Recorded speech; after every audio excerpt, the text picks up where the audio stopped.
The international trade war and response to it is being felt right here on P.E.I. Leaders across Canada are kicking back at Donald Trump's 25% tariffs, and the island's new premier says P.E.I. is getting ready for what comes next.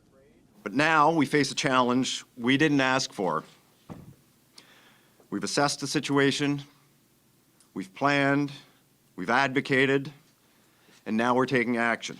There will no longer be any U.S. products in island liquor stores, and government will review contracts with American businesses and will limit future large-scale purchases from the United States. The province will also double the number of trade missions to countries other than the U.S. to try and find new markets for island products.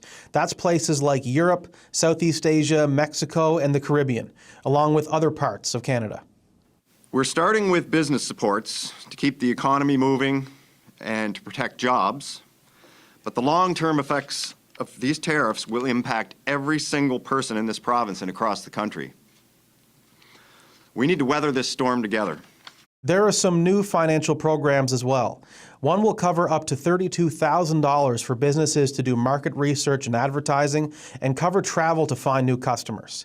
The other will help protect jobs and keep companies operating, including loans for up to 6 years through Innovation P.E.I. We're looking at this for immediate release, but we are still working on one of the two programs, and I'm sure there will be others if we need them. But as the Premier said, you know, it's a very volatile situation, and we don't know what next week looks like. Premier Lantz spoke frequently throughout his news conference about being thoughtful and not jumping into decisions right away. And the Finance Minister, she says it is no question tough economic decisions are ahead. The other piece is, you know, GDP. If there's a hit to GDP, then that kind of impacts our overall net debt to GDP, which is kind of an anchor in our budget. So these are the things that we're taking into account.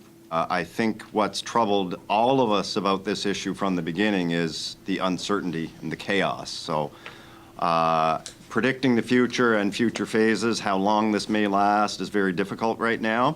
Premier Lantz says the biggest barriers for P.E.I. exports are the bridge and ferry tolls. He says that puts P.E.I. at a disadvantage and it needs to end. That was his message today to the Prime Minister and on a call with fellow premiers. Cody, MacKay, CBC News, Charlottetown.